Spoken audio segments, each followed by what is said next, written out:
The story begins with a boy named Magu. Right now, he's out hunting a hog, making a perfect shot from far away with the help of a friend who has a detection skill. After the hunt, his friends praise him for how flawless his aim was.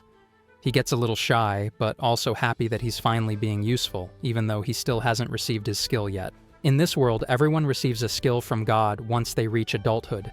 These skills can be anything. Some boost swordsmanship, others give medical powers, and a few can even turn someone into a master chef. But there are also off skills, ones that do more harm than good. Some people even treat them like curses. Magu's friends ask what skill he hopes to get. One friend says he should join their party and make a lot of money. Another says he should join his dad's vigilante corps and protect the city. But Magu says he'll decide once he knows what skill he has. He tells them he hopes to get a skill that can help the city. One of his friends jokes that he should be more selfish, while the other reminds them that Magu wants to be like his parents. They both died protecting the city from a giant mutant lizard. His parents were part of the city's top 2 vigilante corps. Everyone loved them because they were strong, kind, and brave. The day the lizard attacked, his parents didn't hesitate. They put their lives on the line and defeated the creature, saving the city. But they died doing it. Before they passed, they had only one wish: for Magu to live a happy life. Since then, the city had looked after Magu. The people made sure he never felt alone. He grew up with their help, and now he wants to repay them by gaining a good skill. Today is his coming-of-age ceremony. He's excited and nervous, hoping to be blessed with something good. He heads to the church full of hope. He doesn't know yet that he's about to receive the off-skill decoy, a skill that draws monsters to him day and night. It's considered one of the worst. When he hears the result, he's in shock. He can't believe it. He wishes for another skill, but everyone knows skills are final. They can't be changed. It feels like a death sentence. He looks to the pastor for some kind of help, but the pastor can only offer sympathy. He says he can't interfere with God's will. Magu walks out of the church, devastated. He wanted to live for the city, but now all his plans seem ruined. As he heads home, he sees a crowd gathered in front of his house. People are packing up his belongings and loading them onto a cart. Some are talking about how he got an off skill, and others are moving his stuff like it's the most normal thing. He asks what's going on, and they tell him to leave the city. He should live in a hunting shack in the mountains, they say. He's confused, but then an old man steps up and explains. Because of decoy, Magu is now a danger to everyone. His skill will keep drawing monsters. It's too risky for him to stay. People start yelling that he might cause another lizard attack. They say they don't need him. No one remembers what his parents did. They only care about staying safe. Magu realizes he has no choice. He accepts it quietly and starts walking toward the mountains, pulling the cart with his things. He wonders what he did wrong. He always wanted the best for the city. Why is he being punished? Just then, a dark kobold shows up. His skill kicks in, and suddenly a whole group of them appears. Magu runs with everything he has, heading toward the mountains while the monsters chase him. As he runs, he thinks about his parents and their dream for him to live. The kobolds start attacking. He fights back, but there are too many. Blow after blow, he grows weaker. He starts to lose focus. They keep coming at him, and it feels like this might be the end. Then, all of a sudden, he hears a beautiful voice offering to help. He turns toward it and, to his surprise, sees a beautiful girl standing in front of him. Magu is stunned. He asks what she's doing in such a dangerous place and wants to protect her. Just then, a dark kobold punches him hard, sending him flying to the ground far away. Magu struggles to get up. To his shock, the girl is still standing there. He thinks that if he doesn't get her to safety, she might be in danger too. Then the girl calmly tells him to escape. She forms a glowing ball of light in her hand and blasts it toward the kobolds. They're knocked away by the force of the attack. Magu stares in disbelief. How is a girl like her so strong? Is she using magic? She turns to let him know she's fine. The kobolds charge at Magu again, and this time, the girl gets furious. She tells herself she won't let them hurt him anymore. She summons a massive thunder attack that crashes into the kobolds, sending them flying and killing them all. Magu also gets thrown back and ends up hurt. The girl rushes over, worried, and gently places his head on her lap, apologizing for hurting him. When Magu regains consciousness, he notices his head resting on her lap. He sees her face and quickly sits up. He tries to say he could have fought them, even though he's covered in scratches. He's sorry that he couldn't protect her properly, but there are no kobolds attacking anymore. He looks around, confused. She points and tells him she took care of them. Magoo is speechless. He can't believe they're all gone. How could such a small girl defeat them? Is she a magician? A mage? In this world, some people have strange powers, and they're known as mages. But to be a mage, you need exclusive skills. Magoo stares at her, wondering how someone so young could have such power. Then he questions whether she's actually that young. The silence breaks as the girl loudly declares she's not using magic. Magoo shouts back, wanting to know how she took them out without magic. She tells him to move aside, stands up proudly, and says she believes she can trust him. She's going to share her secret. A bright ray of light bursts out as her body begins to change. Magoo panics. What's happening? Her shape shifts, and a powerful energy surrounds her. Then he hears her voice asking what he thinks of her now. The light fades, and in her place stands a dragon. Magoo is stunned. A dragon? He steps closer, touches her, and marvels at her form. To him, she looks like one of the legendary divine beasts, creatures from fairy tales who speak human language but possess the strength of dragons. The dragon transforms back into the girl and tells Magoo to call her Loa, not dragon or divine beast. Magoo introduces himself too. He wants to be close to her, but he holds back, saying he's too dangerous. Loa asks why he thinks that. He explains that his skill, decoy, attracts monsters, so she might get hurt if she stays with him. Loa snaps back, wondering why a dragon like her should fear weak monsters. Magoo tells her she should go and not get involved with him. He appreciates her help, but doesn't want to bring her trouble. Loa refuses to leave. She says she was drawn to his voice and doesn't want to leave him just yet. Magoo is confused. Why his voice? Loa explains that his voice was filled with the desire to live, and because of his skill, she could hear him. She came flying to the pond because of that. She adds that she doesn't expect him to understand, but it's not just demons that his skill attracts. Magoo apologizes, admitting he thought his skill only drew monsters. Loa corrects him. Among dragons, it's called the Caller. Others call it that too. She asks him if he realizes that if he can call creatures outside this world, then he has a power that could unite beasts and humans. Magoo reflects on that, remembering how he once thought such things were only fairy tales. Loa grows worried. If she could hear his thoughts from so far, then others probably can too. What kind of beasts might have heard him already? Magoo begins to recall how the kobolds reacted when he thought about protecting the city. Maybe his thoughts really are reaching monsters. Maybe decoy is a skill that lets you communicate your thoughts to beasts, but it's also troubling. He wonders if his thoughts are even private anymore. He starts thinking about others with the decoy skill. Were they also saved by someone like Loa? If so, why do people with decoy die so young? Loa says that people who carry this skill often have impure intentions. They demand too much, and dragons don't help people like that. But Magoo is different. He just wants to live. That's why she's curious about him. She wants to know more about someone with such a pure heart. Magoo tells her he wanted to repay the kindness of the townspeople, but receiving decoy felt like a punishment. It made him want to die. He asks Loa if it's possible to become useful to someone again. Loa excitedly says yes. Magoo stands up and asks if she would be willing to lend him her strength. Loa agrees, then hugs him tight, saying she'll take care of him. He's overwhelmed with gratitude. She hugs him so tightly that he falls to the ground. She quickly apologizes. Magoo decides he needs some rest, and luckily, the hunting shack is nearby. He moves his things there and begins a new life with Loa. The next morning, while he's still sleeping, the door slams open. Another beautiful girl walks in. She tells him not to worry, because from now on, she's going to take care of him. Magoo feels confused and startled by the girl who suddenly appears in front of him. He asks her who she is. She introduces herself as Fia the Phoenix and explains that she heard the power in her master's voice and flew across the sea just to reach him. Magoo can't believe it. Crossing the sea usually takes months, and now a phoenix has appeared out of nowhere. Then it hits him. This is also the result of his skill. Fia seems annoyed by how calm he is. She expected him to be more surprised by her arrival. Magoo tells her that something similar already happened to him yesterday. Fia gets angry at his response. Just then, Loa wakes up from the other side of the bed, rubbing her eyes and wondering who Magu is talking to so early. Magu asks her why she didn't sleep in the other room. As Loa wakes up fully, she notices a feather on the bed. Her eyes land on Fia and she suddenly realizes what's going on. She shouts angrily, calling out that there's a phoenix here.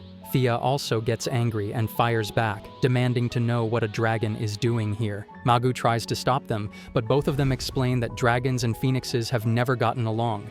They've been fighting for the top of the sky for thousands of years. Their clash causes a thunderous burst, and one of the house walls collapses from the impact. Magu yells at them to knock it off. After they stop, he patches the broken wall with wooden planks and scolds them for almost destroying another home. Both Loa and Fia apologize. Magu then notices that they both keep calling him master, and he tells them to use his name instead. Fia says she can't do that. If someone has the ability to read a beast's thoughts and blood, then it becomes a duty for the beast to serve them in times of need. That means calling their name directly wouldn't be right. She tells him he has a good heart, and she'll always be there for him. Hearing that, Loa gets jealous. Magu looks at both of them and says he's glad to have them with him. He doesn't want to burden anyone, but he knows he'll need their help.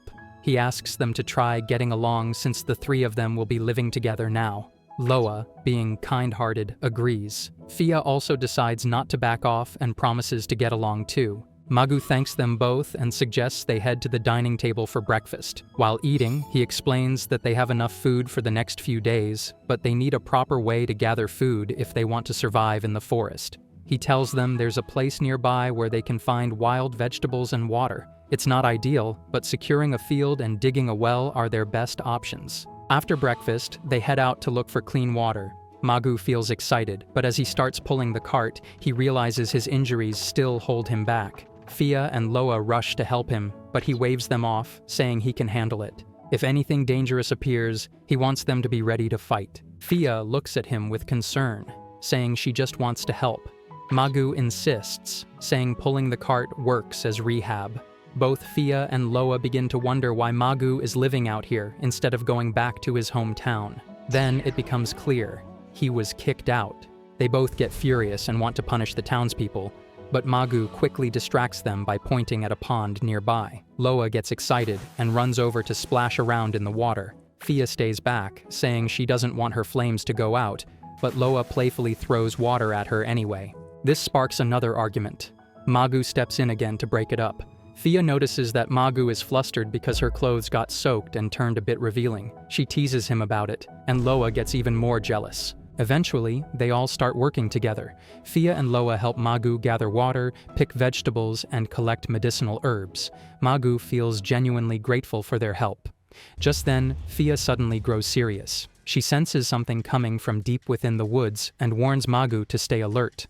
Chapter 4. All three of them grow curious about what's coming out of the woods. Magu isn't mentally ready to face more demons after everything that happened yesterday. It all feels too soon. Fia tells Magu to step back and tells Loa to stay close to him. Then, just like Magu expects, a new demon steps out from the trees. It's massive, with sharp teeth. Magu shouts out in shock that it's a human-eating troll. He feels sick to his stomach, realizing that it must have appeared because of his decoy skill. He blames himself for putting Loa and Fia in danger again. Fia launches the first attack, but since her feathers are soaked with water, she struggles to do any real damage. The troll counters and comes after her, but she quickly shifts into her phoenix form and attacks again. First, she sends out a flurry of feathers. While the troll is distracted by them, she hurls fireballs straight at him. The fire scorches him badly, and the troll drops dead. Magu thanks Fia for saving him, but before they can catch their breath, a whole group of trolls shows up. Chaos breaks out again. They decide to run back toward the house as fast as they can. On the way, different types of demons try to block their path. But with Loa and Fia's help, they manage to make it home safely along with the food and water they gathered. Once they're back, Magu realizes that every time they travel down that road, it turns into a disaster. He decides that before they can live peacefully, they need to do something about the constant demon threat. Loa then suggests that she could drive all the demons away for him. Magu asks her if that's really possible, to get rid of them completely. Loa says it's not entirely possible, but she can at least try. All she has to do is fly near the mountains and start claiming the area. Fia asks her if she's actually willing to give up her old territory just to fight demons. Then Magu remembers that when a dragon claims a territory, they're bound to it for the rest of their life. He doesn't want to take advantage of Loa's kindness and refuses, but Loa gently tells him that dragons eventually leave their old homes and claim new ones. She's more than ready to make this mountain her new territory. She adds that since coming here, she's been doing fine, and just because she establishes a home doesn't mean she's trapped. Magu feels genuinely touched. Loa smiles and tells him to start treating her like an adult. Later that day, Magu cooks dinner for the three of them. It's the first time Fia and Loa eat a warm, home-cooked meal, and they both enjoy it. Magu feels content now that they have water at home, but the next big goal is growing a field of crops. Both Loa and Fia suggest bringing vegetables from the mountain, but Magu doesn't want to risk going out again. Besides, he has always dreamed of building his own big farm. He even has seeds for a few vegetables. Loa asks if he knows anything about farming. Magu says he's helped friends do it before. Then Fia points out they don't have enough water to keep a farm going. Magu starts wondering if it's possible to build canals and waterways. He teases Fia by saying that sometimes canals just appear on their own. Fia gives him a silly look. She then says they have all the time they need to figure it out and promises they'll help him however they can. They both want Magu to live the life he dreams of. Then Loa takes off to chase the demons away. Magu turns to Fia and asks her to help him plow the field. Fia takes out a power sword and hands it to him, telling him that he can use it to protect himself. Magu feels grateful, but also embarrassed that he keeps needing help. Fia hugs him and says they're willing to risk their lives for his sake. Just then, Loa returns and sees Fia hugging Magu. Furious, she charges at Fia. Fia fights back, and the two of them start arguing again. Magu watches them and quietly wishes he could do something to be useful to them too. The next morning, when Magu steps outside, he stands there in shock. A brand new well is sitting in front of the house. Magu stares at the well in front of the house, wondering how it suddenly appeared. There was nothing here just yesterday. He wonders if the water inside is even safe to drink. While he's thinking all this, a beautiful girl steps out from behind the well and asks Magu if he is the caller who summoned her. His skill instantly starts reacting, and he stares at her, confused. The girl introduces herself as Mayera, an insignificant water spirit. Magu wonders if he's already getting used to this. He introduces himself in return and asks Mayera if she is also a divine beast. She nods and says she is from the Kelpie tribe. Mayera explains that Kelpies are a rare kind of sacred horse that rules over bodies of water, even calming big rivers and inland waves. Magu thinks again how creatures like her only appear in fairy tales. He asks her why she's here, and she explains that they have an ancient rule. When a caller needs water, they must come help. She says she was told that her caller needed water, so she came. Hearing this, Magu wonders how that could be possible, but then apologizes. Mayera smiles and tells him not to apologize, saying she's happy to see him pleased. She worked really hard on this well. Magu thanks her and asks how she managed to create a working well with drinkable water overnight. Mayera tells him it wasn't a big deal, she just manipulated the underground water flow. Suddenly, Fia storms in and demands to know what a Kelpie is doing here. Loa peeks out from behind Fia, then lights up with joy when she sees Mayera. It's fascinating for Mayera too, seeing a dragon and a phoenix in one place. Loa cheerfully greets Mayera, but Fia stays furious. Now both her rivals are helping Magu. She snaps at him, asking why he keeps attracting all her stupid enemies. Magu calmly settles her down and prepares breakfast for everyone. For Mayera, eating human food is a completely new experience, and she seems to enjoy it. Loa tells her that they're planning to build a garden for Magu so he can grow different vegetables. Loa begins sowing seeds right away, but Magu gets nervous since it's not the right season. Fia warns her that if she wastes the seeds their master worked hard to get, she'll regret it. Then Loa performs a kind of magic. In just a few minutes, plants and vegetables sprout and grow fully. Everyone stands there in shock. Magu asks how she managed it. Loa explains that her grandfather was a terrestrial dragon, creatures who control the power of the earth. They are basically born from the land itself. She inherited that power from him. Then she tells everyone to try the fruits growing on the trees. They all taste amazing, and none of them can stop eating, especially Fia. Loa thanks Mayera, which surprises her. Loa says she can only use her earth magic when there's enough water nearby, so it's all possible thanks to Mayera as well. Mayera feels proud that she was able to help. Loa then says she's going to grow more plants using her power and asks Magu and Fia to plow the rest of the field. While Mayera waters the new plants, she accidentally creates a steaming hot spring. For Magu, it turns out to be a pleasant surprise. He asks her to expand the pond and surround it with stones. By the end of the day, Loa and Fia are so exhausted that they fall asleep right after dinner. Mayera, still curious about the hot spring, keeps working on it. Magu comes out to check on her. She asks if she can stay with them for a while. Kelpies have a hard time controlling their power, and it will take time to build canals and proper water systems. Plus, it's a tradition for young Kelpies to leave their home and train in new places. This mountain has plenty of water for her to learn. Magu tells her she can stay as long as she wants. He feels lucky to have such amazing friends. But from the shadows of a tree trunk nearby, someone watches quietly and wonders how Magu is still alive. In the village, a few men in the Vigilante Corp office are talking about how they have seen far fewer demons since Magu left. One of them says the demons must have followed him to the mountains. Another man agrees, saying that's exactly what happened. Then the girl who was spying on Mayera and Magu from the tree trunk enters the office and tells her father that Magu is alive. She's the same girl who once wanted Magu to join her father's Vigilante Corp before he received the decoy skill. Her father looks stunned and asks how Magu is still surviving out there. She tells him that Magu is doing fine, and there are no signs of conflict in the area. She adds that he's not living alone either. Some divine beasts, like dragons, are living with him. One of the men responds with concern, saying that Magu is now a threat. If he accidentally angers the dragon and runs back to the city, it could lead to disaster. Then the old man who once forced Magu to leave the city joins the conversation.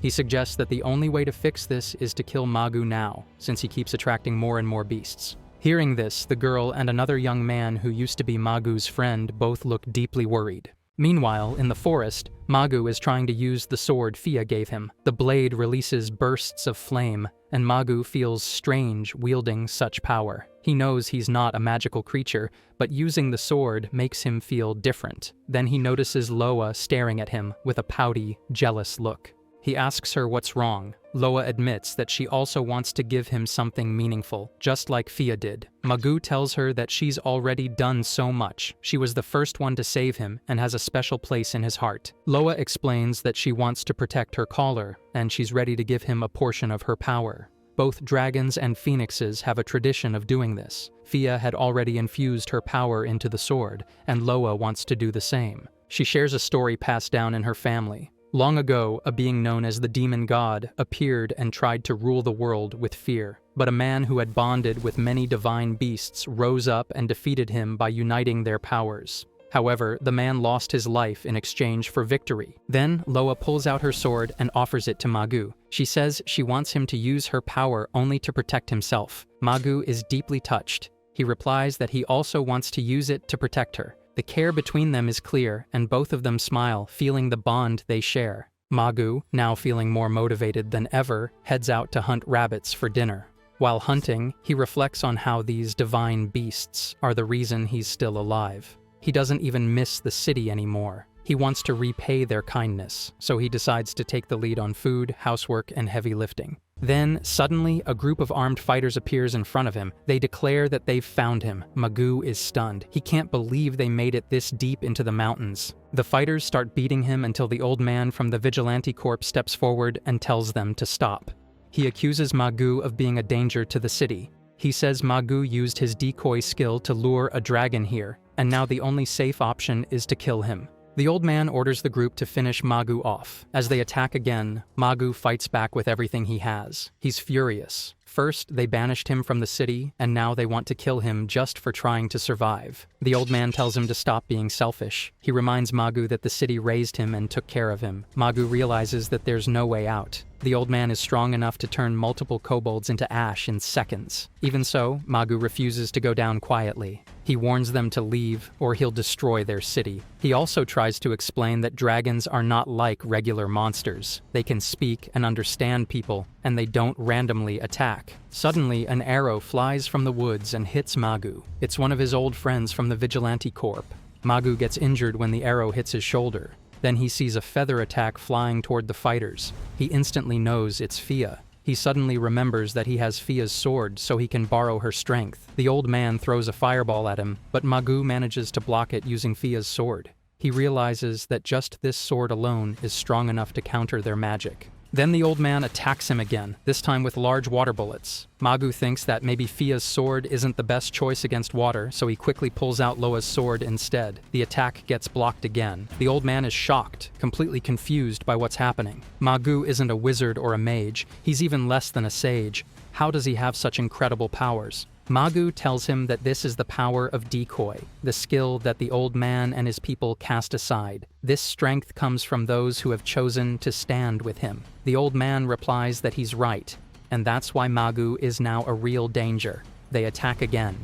Magu knows that even though he's borrowing the strength of others, getting hit by magic again and again is wearing him down. Without these magical weapons, he couldn't do anything at all. The old man then prepares to use a spell called Heavenly Detonation. Magu recognizes it. He's seen it once before, when a swarm of demons destroyed a town. That one spell wiped everything out in seconds. He realizes he has to run. Suddenly, a phoenix bursts out from the woods and warns the old man not to harm her master. The old man freezes, stunned by the sight of a phoenix speaking like a human. Fia looks at Magu and tells him she rushed there after sensing he was in danger. Then she turns toward the old man and his followers. Magu explains that they are the leaders of his hometown.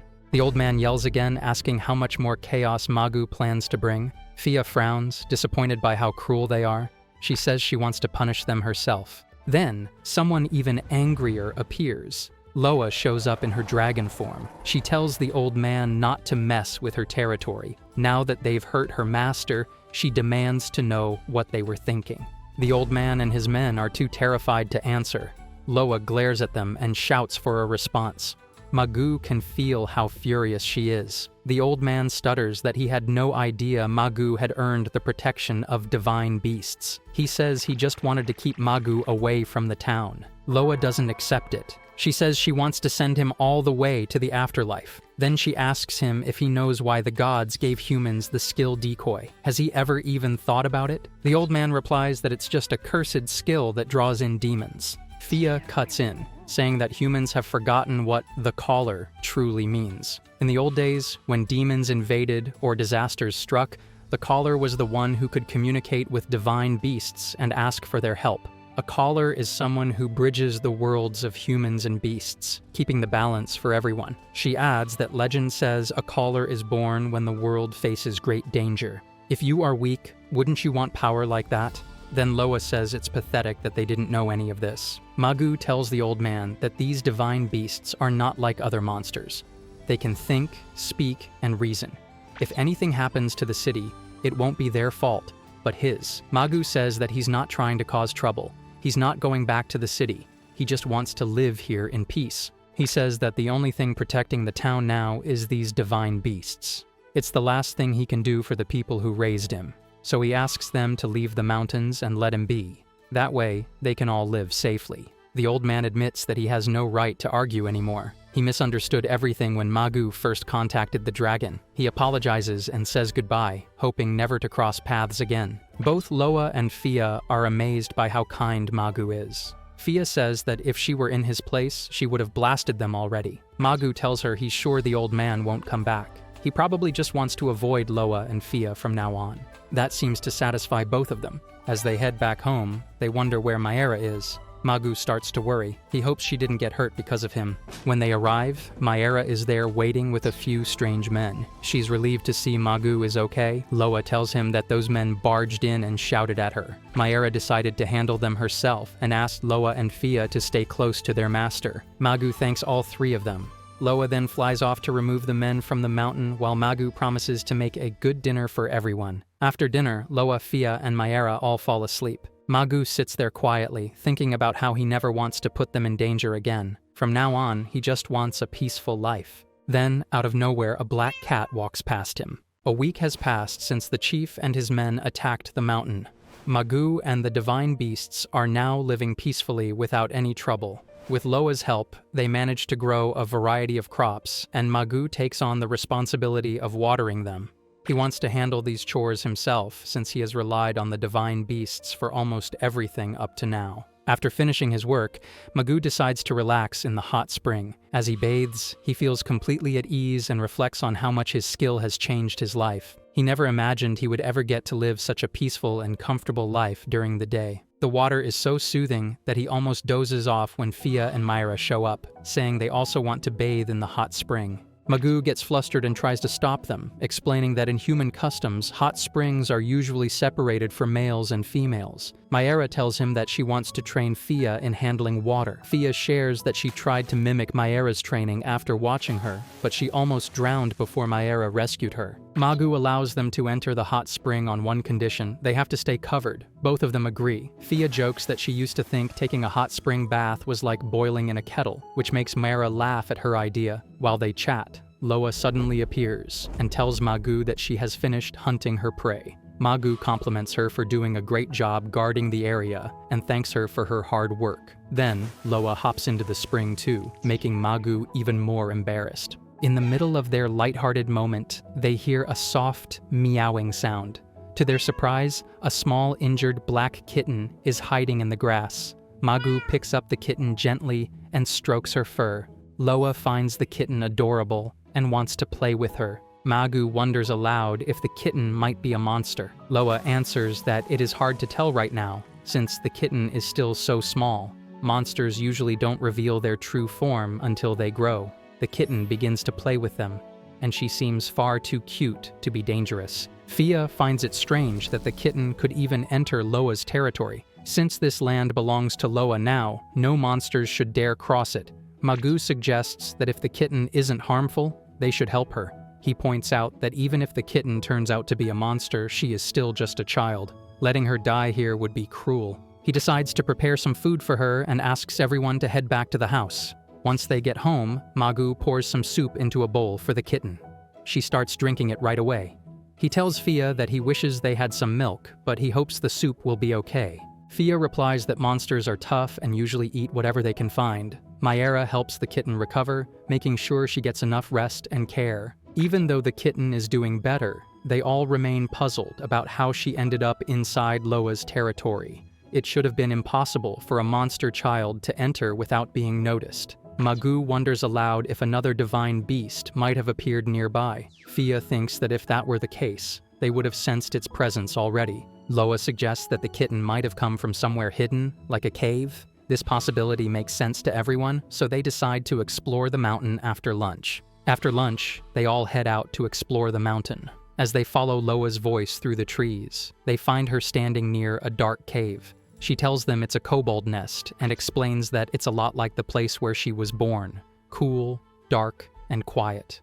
She warns that anyone entering needs to move carefully. Magoo looks around and thinks this valley has so many hiding spots. It could work as a natural fortress as well as a nest. Loa adds that something feels off about this place. The flow of magical energy seems to be cut off right around the cave. They all notice a strange smell coming from inside. Still, they decide to go in. Suddenly, a massive group of monsters shows up, trolls and kobolds, all charging at them. Everyone's shocked. It's clear this isn't just a regular cave. Magoo realizes it must be a dungeon, the kind where monsters all appear at once. Loa senses something dark and unnatural in the magical energy here. Magoo tells them to get it over with quickly and fight head-on. Fia voices her concern. Whoever created this dungeon probably knows they're here. Loa is furious. She doesn't want a dungeon showing up inside her territory. Mira explains that if they don't destroy this place now, it could grow bigger and take over the whole mountain. If that happens, they won't be able to do anything to stop it.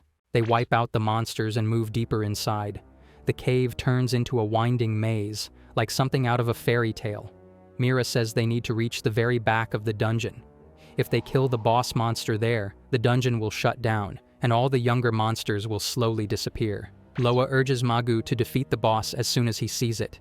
It's the law of this world. But as she says this, Loa is clearly nervous, hiding behind Magoo. He laughs and teases her, asking how a dragon can be scared of anything.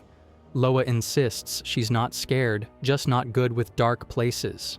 Magoo tries to reassure her. He reminds everyone they're strong and that he made a promise to protect them using the powers they gave him. Mira asks if the sword and dagger really contain both Loa and Fia's powers. Magu nods. Just then, he spots a group of monsters creeping up behind Mira. Before he can warn her, Mira takes them down in a flash with powerful jets of water from her bracelet. Magu is impressed and praises her. Mira says it's all thanks to constant training. She knows they'll face more sudden attacks like this, so she hands Magu the bracelet as a gift. It holds part of her power, and she tells him it'll help him stop sneak attacks if he uses it right. Magu's grateful, though a little embarrassed by how much everyone keeps helping him. Mira just smiles and says it's nothing, she's still a guest in his home. They move farther into the cave, fighting through more groups of monsters along the way. Thanks to the divine beast's strength, they handle it easily. Magu notices that every time they take the wrong path, they get attacked. It's like the monsters are trying to guide them. Loa explains they're almost at the halfway point, a large chamber in the center of the dungeon. That's where a powerful monster, the Keeper, usually waits. Mira wonders if that monster is testing their strength, trying to force them to move deeper faster. Magu says that if that's true, at least it's saving them time. Fia laughs and says he's getting used to this whole dungeon thing. They reach the halfway point. A massive door sealed with chains blocks the way. It looks like a huge room lies just beyond. Magu warns everyone to be extra careful now. This dungeon is enormous, and things could get dangerous. He reminds them he wants to protect and support them, no matter what. All three divine beasts tell him he's more than capable. Then Fia blasts open the door with a wave of fireballs. They all step into the next room. Magu feels nervous but tries to stay calm. With three divine beasts by his side, he knows he'll be fine. But when they enter the room, Magu freezes. Standing in front of them is a monster he never thought he'd see again, the lizard man who killed his parents. Magu can't believe it. His mind fills with memories from that horrible day. His blood boils. How is this monster still alive? Mag is overwhelmed with sadness and anger. He can't believe what he's seeing. Why is the lizard man still alive? All three divine beasts notice something is wrong with him. His emotions are spiraling. Mag tells them the truth, that this is the same monster that attacked his hometown years ago. His mother and father had fought it off, but they lost their lives doing so. Now, someone has turned the lizard man into an undead. Even though he's shaken, Mag knows he doesn't have time to think about the past. He has to fight. The lizard man charges at him, and Mag freezes. His body won't move. He's afraid. Calpi rushes in and saves him, and both Loa and Fia leap into battle. As they clash with the monster, Mag watches helplessly. He hates feeling like this, like he's just a burden. Loa and Fia keep attacking, but the lizard man blocks everything with his shield. Mag has no idea how they're going to beat him. He wants to run. Then Loa pulls him into a hug. She can tell he's scared. Meanwhile, Fia and Calpi are still fighting to protect their master. Loa tells Mag not to give up. She reminds him that all of them came to him because of his will to survive. Mag sees that they're struggling. The lizard man's attacks are pushing them to their limits. Loa's eyes fill with tears as she begs Mag to protect them. She says they all want to live with him for a long time. That's when it clicks for him. He's not that powerless kid anymore. He's stronger now. He has real friends who believe in him. Their lives are all tied together, and this isn't the place for their story to end. Mag shouts that he wants to live with them, and he's not going to let anyone die here. With that, his spirit ignites. He charges back into the fight. They all attack the lizard man together, but his shield is strange. It warps magic and deflects everything. Then Mag thinks of a plan. His decoy skill lets him lure monsters from anywhere. He can even track their locations in a smokescreen. Now's the time to put that power to real use. He sets the trap. It works. With perfect timing and teamwork, they finally defeat the lizard man. The room goes quiet. Relief fills the air. Loa and Fia immediately scold Mag for taking such a huge risk, but they're also glad he didn't get hurt. Mag apologizes with a smile. Mira steps in and praises him for his bravery. She wonders if her water bracelet could help with attacks like that. Mag thinks about how powerful the boss must be if the monsters at the halfway point are already this strong. They're still talking when suddenly a loud cracking sound echoes from above. A massive hand bursts through the ceiling and grabs Mag. Before anyone can react, a voice growls, "Found you!" Then the hand pulls him through the crack and the opening vanishes. Everything happens so fast that Loa, Fia, and Mira can't even move. They just stand there, stunned. It is the hand of the demon god that pulls Mag into his world. For thousands of years, he has slept deep within the land. Now, as his full power nears restoration, he mutters that he must be ready, so he does not repeat the mistakes of the past. Soon, the world will be his again. He raises his hand, expecting to see a divine beast captured, but instead, he sees a boy. He freezes. Mag is just as confused, trying to understand what is happening. The demon god questions how a child could end up among gods and beasts. Mag, looking at the massive figure in front of him, realizes that it is alive. He asks who the demon god is and why he is after Mira. The demon god decides to humor him and introduces himself as Desperado. Mag is stunned to hear that name. Desperado, the demon god who once faced the first caller, is still alive.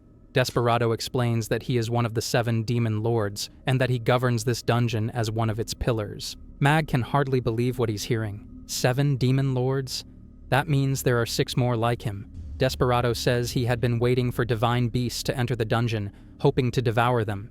He had designed the dungeon to draw them in one by one, rewarding those who made it far enough. The deeper they ventured, the closer they got to him. But instead, this child showed up. Still, it seems to amuse him.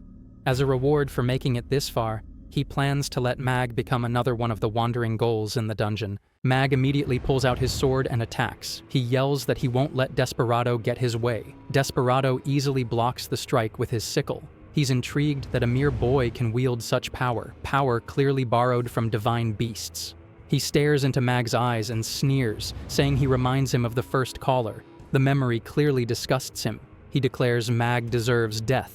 Despite the fear gripping his body, Mag is somewhat relieved. He's been practicing how to use the power of divine beasts. Maybe, just maybe, he has a chance. But the toll on his body is intense.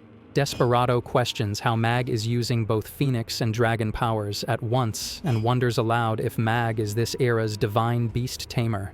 Mag has never heard that term before and doesn't understand what it means. Desperado is furious. He accuses Mag of carelessly wielding sacred weapons, a dagger and a sword, without understanding their meaning.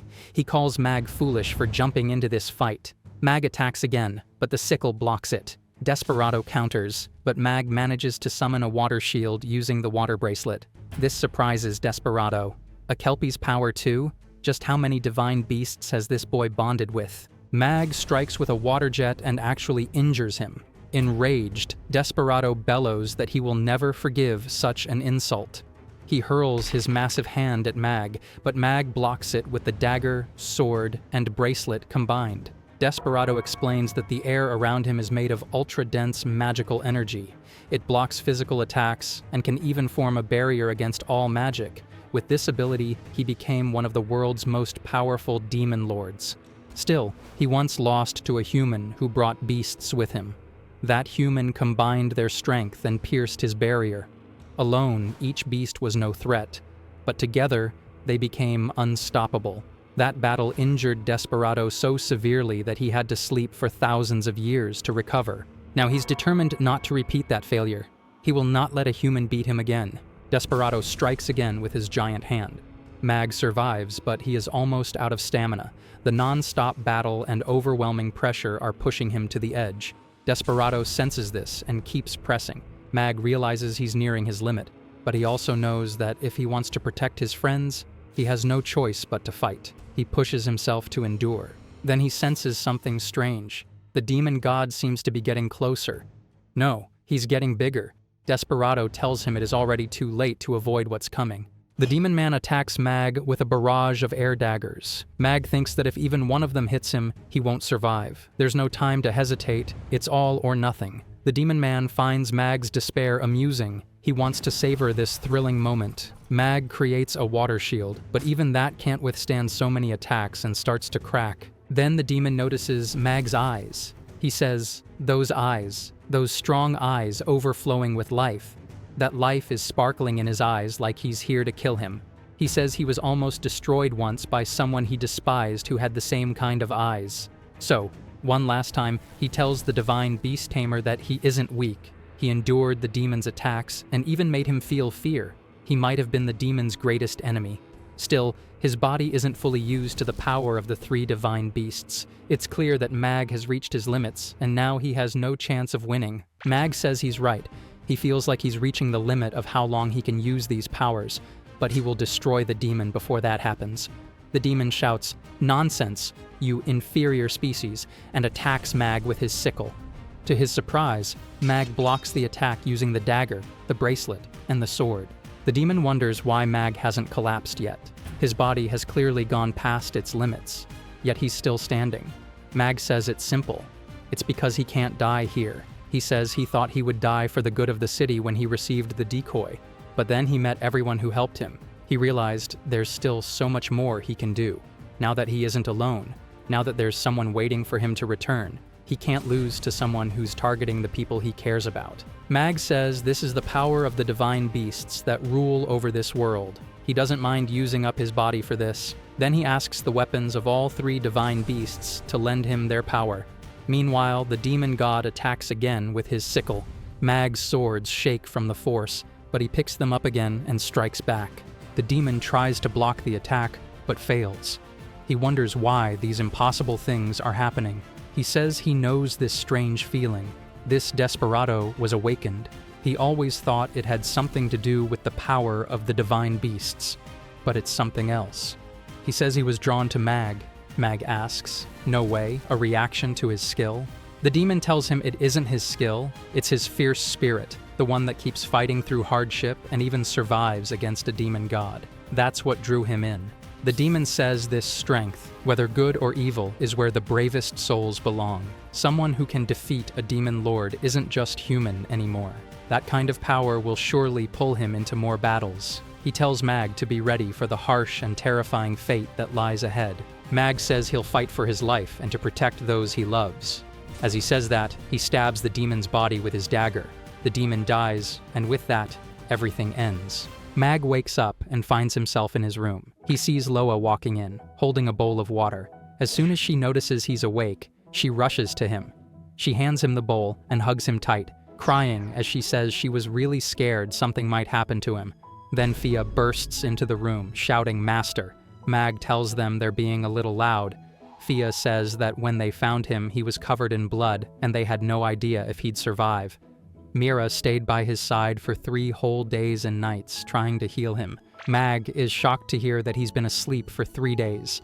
Mira tells him she's glad he finally woke up.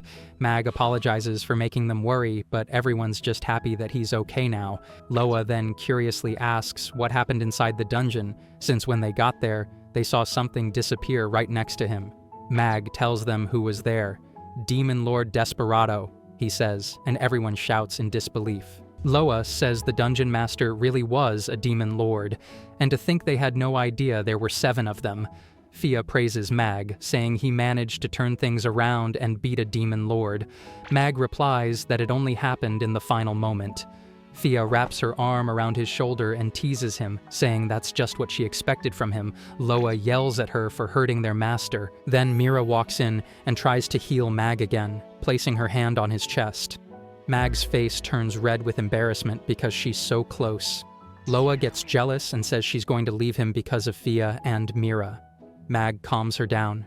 Mira says the food is ready and that she'll bring it to his room, but Mag says he'll come to the dining room himself. Mira starts setting the table, and when Mag steps outside, he's surprised. In one corner of the room, there's treasure. Gold coins, rubies, and diamonds are piled up. Fia says the treasure was deep inside the dungeon, so of course they had to bring it back. Then she hands a ring to Mag and tells him to try it on. Mag slips the ring on his index finger. Just then, Mira comes in looking worried. She says she rushed over because she suddenly couldn't sense Mag. That's when Mag realizes the ring erases the presence of its wearer. It even blocks some magic and skills. He gets excited. He says maybe now he can finally visit a human village. Fia agrees. With all this gold and treasure, it would be a waste not to go shopping. Mag thinks that living self-sufficiently has been great, but they've started lacking in a lot of ways. Loa then adds that there's a problem. The ring's power only lasts around 5 days. Mag feels disappointed again.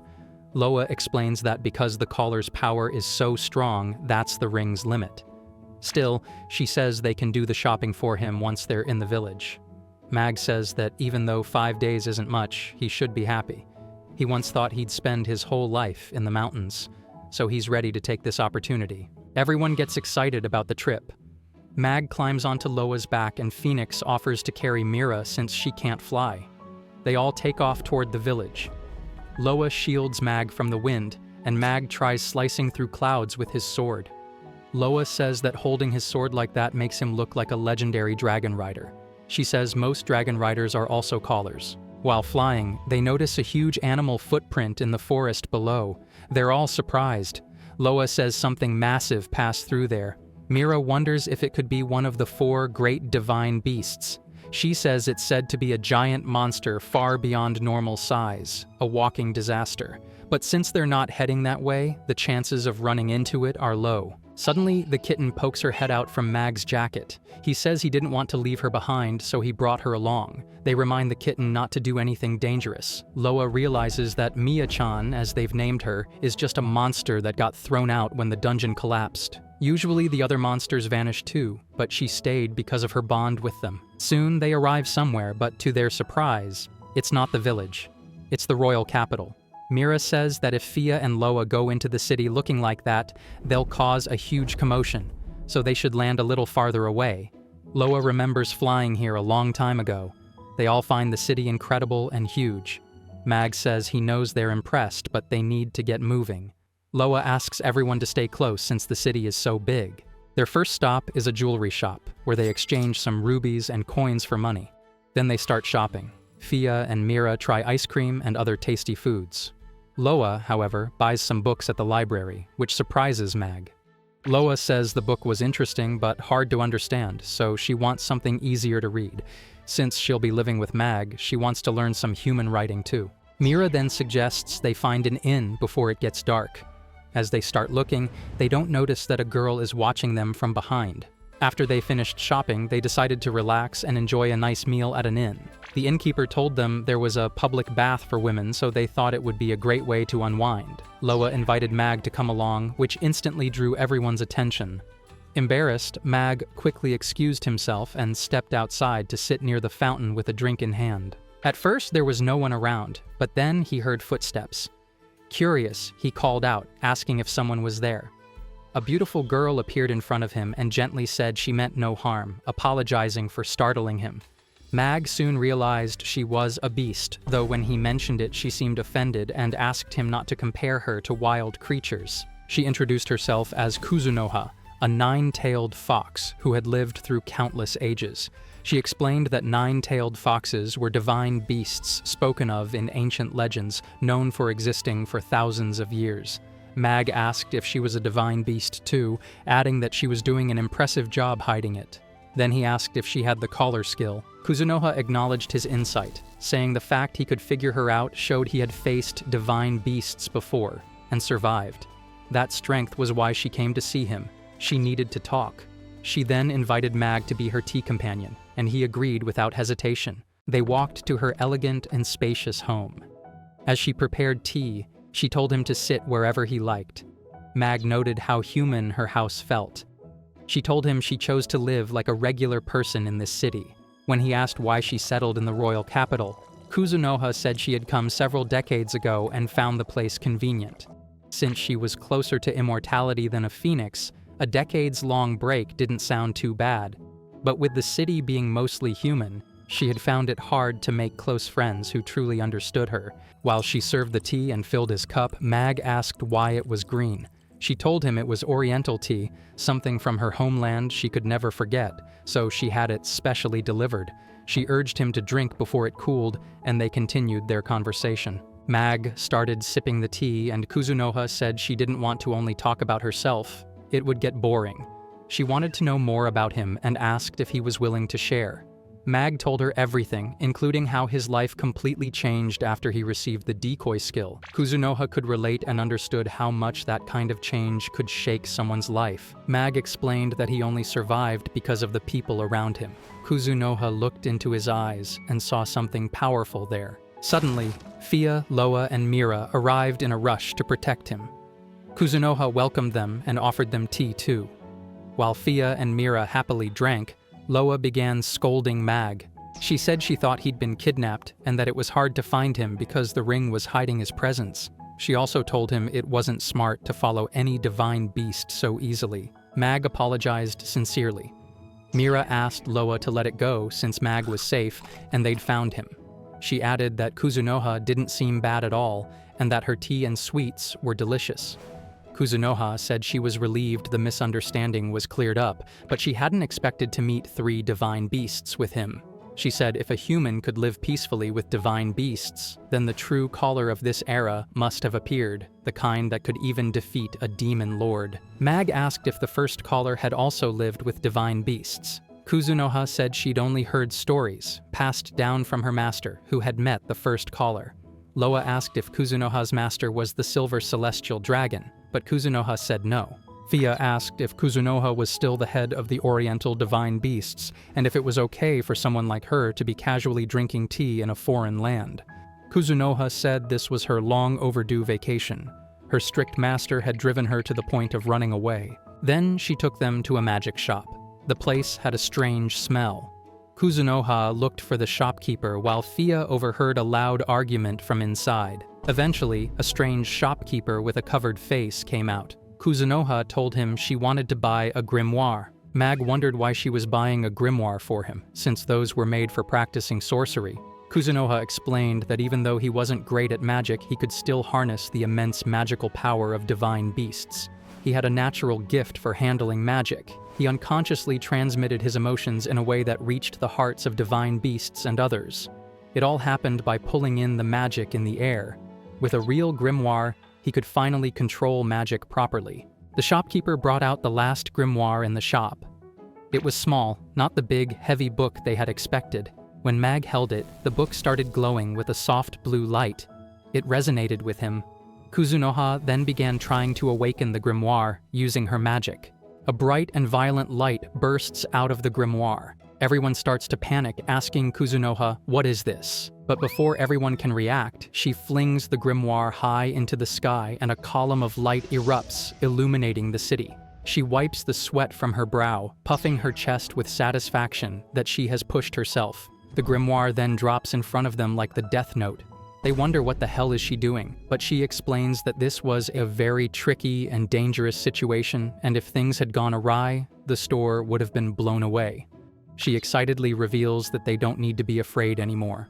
After vomiting out the excess magic they had put in, its functions are fully stabilized and optimized. The sleepy grimoire can now show its true power. She then hands it to her master, and as soon as he grabs the book, a complicated magical formula starts flowing into his brain. He realizes it's as if it's a weapon holding the power of a divine beast. He turns to Kuzunoha, asking her what is this, but she sighs in satisfaction, saying that it's working without any trouble. Normally, if he didn't have the magician skill, he wouldn't be able to use this powerful magic, but he can compensate for this with the power of divine beasts. Furthermore, it's better to have more hands on deck. She further explains that he needs to wrap his head around the idea that it will be difficult to handle magic all of a sudden. He will need tons of practice, but if he can use simple magic, life in the mountains will be much more easier. She points at him, saying that the authority of the divine beast is a huge burden on humans. So even after defeating the demon lord, he will probably collapse. He realizes and recalls trying to use Fianna's sword inside the house to start a fire, but it was so difficult to control that he felt he would pass out. But now it might be possible with this book in his hand. He thanks Kuzunoha. His life will become much easier thanks to her. She smiles as well, saying that there are no thanks to be given. She has enjoyed talking to him all night long for the first time. He really kept her up all night.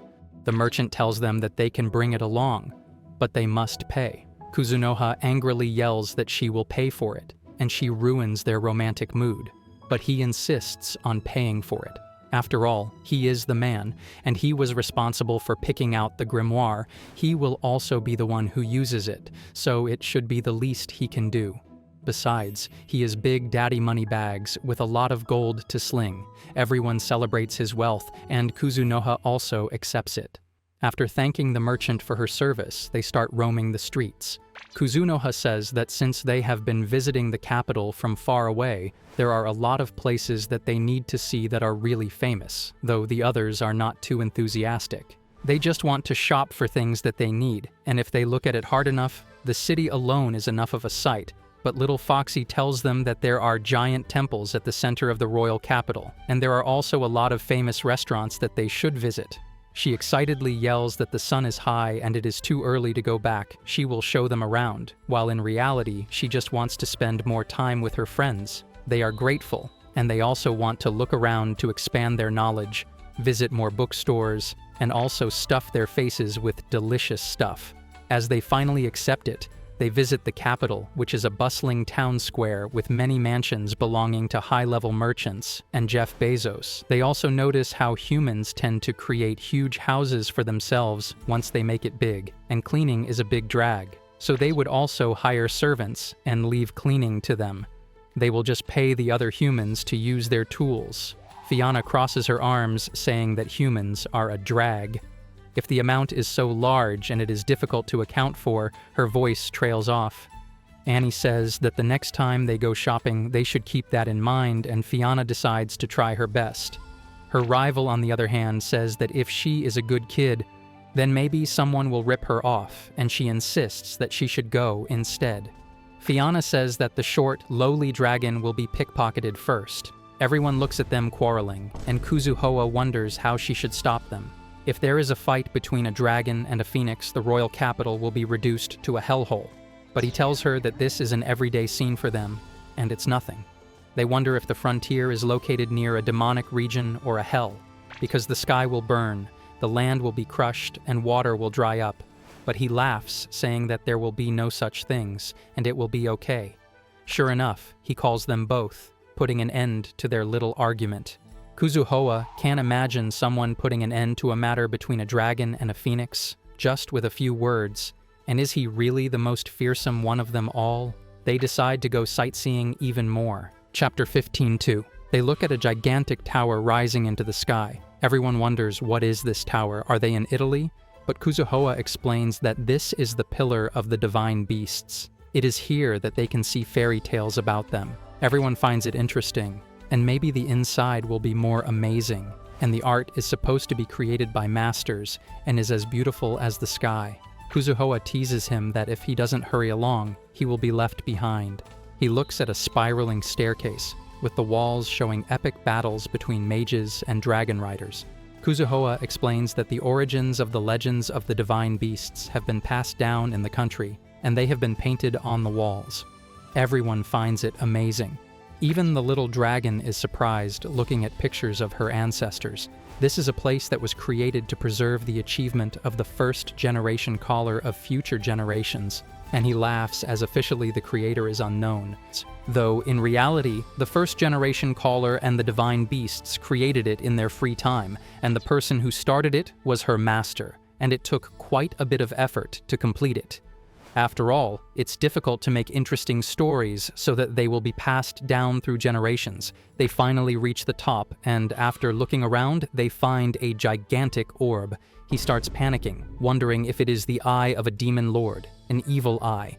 But he is told that there is no unpleasant aura from the eye. It should be fine. Kuzunoha explains that the evil eye was the last enemy that the first generation defeated and purified, and if they give it a strong, powerful source, they can see a bit into the future. Everyone looks at the eye in amazement. He wonders if this is like a fortune teller's ball, a crystal to scam tourists. They wonder if it's true that they can see into the future, and she agrees, saying it's a hit or miss, and it's been a long time since it's been here, and if they see the tower, there are a lot of other places to see. But the little dragon is looking at the orb in fascination. He wonders if something is wrong, but he feels as if there's an evil eye that is covered in mist, though they decide that it must be their imagination. Kuzunoha angrily yells at them to follow the group. He also finally turns to leave, telling himself that it must be his imagination. After all, he's nervous for nothing. As he turns to leave, the gigantic orb starts spewing dark mist. Magoo looks at the leaning tower in amazement, as he never thought that he could see the story of the first caller with his very own eyes. Kuzunoha also smiles in delight, hearing about her first master. The other girls are now hungry and want some meat. He wonders if he should oblige, but all of a sudden bells start ringing through the capital. Everyone wonders what is this sound, and Kuzunoha replies that this is an alert sound. She tries to ask a passing guard what is all of this about, and it turns out it's a demon. A large monster is near the royal capital. It's a continental beast behemoth. They can't believe that it is one of the 4 great imperial beasts. Kuzunoha asks the guards what is it about, and the guards just tell them to evacuate as soon as possible and take shelter in the middle of the city. He wonders if the footprints they saw earlier belonged to the behemoth, and while he was heading in the opposite direction, just why did he turn back? The little dragon spots Kuzunoha sweating and asks her what's up. Everyone starts to turn their attention to her, and she nervously says that that's about the grimoire from earlier. The grimoire must have exploded due to a mistake, and they realize that the pillar of light, when the magical power of the grimoire exploded, must be equivalent to that of a divine beast, and giant monsters like to eat things that have strong magical power in an attempt to get stronger themselves. Magoo wonders if she's saying that they mistook the light from the grimoire for food and are heading towards the royal capital. She apologetically agrees, and this is all her fault, but he tells her that it's not her fault. If this situation has happened because of her work, then he is the cause. Besides, they are tree-drinking buddies, aren't they? This touches her deeply, and she is at a loss for words. He smiles and rizzes her up, saying that if that's the case, then as friends they should share each other's worries, and they should do something about the behemoth together. She excitedly agrees, saying that having a friend who is a caller is amazing, and one who defeated the demon lord, and says those things that put her heart at ease. He's truly a man of his word. The other girls also arrive, looking at them lovingly, saying that they might not be related to the grimoire issue, but they will still lend her their strength. This touches her immensely, and she is about to sob out of joy. Because the new party can easily overwhelm any defense that the world throws at them, and they want to make the behemoth regret ever coming near the royal capital and the tree-drinking squad. He wonders what will they do, and it turns out they have a plan. Though the behemoth is not an idiot, if they all stay in a place they might be detected because of their magical power and might get attacked. So they will get into 2 groups. One group will contain Kuzunoha, Mayera, and Fianna, and the other will contain him and Loa. Loa turns into a dragon and he rides it like a dragon rider. They soar through the sky and come across the behemoth, which is a giant reptile-like creature. They look at the reptile-like creature and can't believe their eyes. He asks Loa to use her dragon breath, and she immediately fires away a laser at the monster's back, causing it to stumble. They're happy that it has finally stopped moving, but all of a sudden ribbons of light emerge around them. It turns out that the monster has nukes on his back. It is firing away bundles of magical power like God's chosen people, and if they get hit by one of those missiles, they might fall. She still manages to dodge every one of these missiles, though she is out of breath and wonders what should they do. Though her breath is not working, the barrage of bullets continues, and there is a limit to how much they can avoid it. So, Loa decides to get close to the monster as much as possible, so that he can jump down and attack it directly. But she doesn't want it to hit her master, but he argues that as it stands, none of them can make it out safely. She's a bit hesitant, but the only way they can destroy this monster indeed is to cut off its missile base. And it's easier for him to do it because he has weak magic and won't be detected as soon as he steps foot on the monster. Loa finally understands him and decides to do what he says. She zooms towards the monster in a blazing arc, and the monster fires another round of missiles.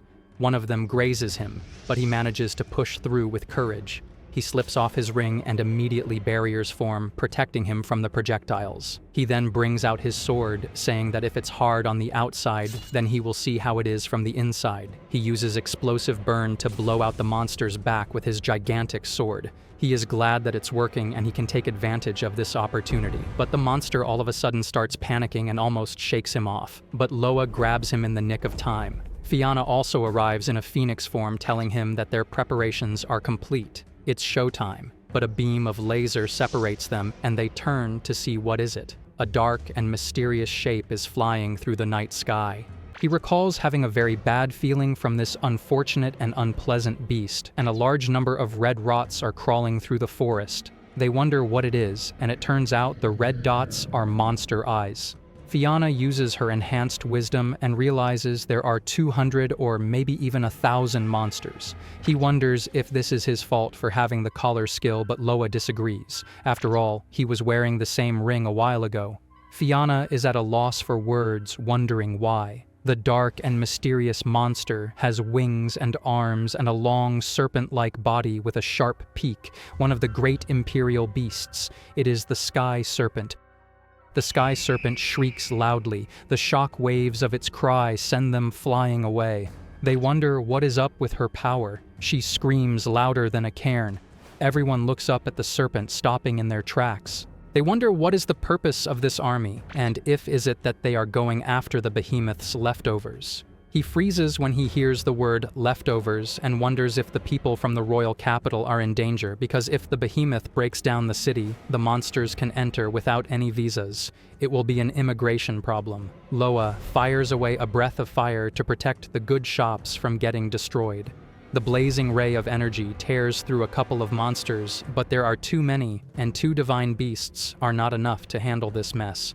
Though he notices the behemoth zooming away, he wonders why is it heading to the capital once again, and they must stop it. A bright aura of light creates it in a barrier, and it seems as if things will be fine for a while. The Sky Serpent starts screaming loudly and he covers his ears, and Loa tells the serpent to shut the hell up. She manages to land a direct hit, but this pisses off the serpent. They realize that things are going south as the serpent shoots a volley of flames, but the serpent is unhurt. They wonder why as the serpent creates a tornado that Loa narrowly dodges. Fiona wonders if the serpent's fur has the effect of spreading magical power, and it means that high-density attacks like Loa's breath will be nullified, but it will be difficult to get close to the wind, and even attacks that won't work. Fiona creates a tornado around her, and he wonders what in the world is she trying to do, but she hits the serpent squarely in the stomach like a blazing comet. They wonder if it has worked, and sure enough, it has like a fireball. It's weak to things created as a side effect of magic. For example, it's weak to burning as a result of flames or getting a shock because of lightning. Loa finally gets the hang of it and tries to hit the monster with a shockwave, but the monster starts thrashing around wildly. It's trying to run away using its wind to cover its tracks. They are in an impossible situation with a gigantic monster covering the ground and a chicken serpent terrorizing the sky. All they can do is try to dodge the attacks and deal with a couple of monsters, but he realizes it's impossible. He's getting hurt. How can he do it on his own?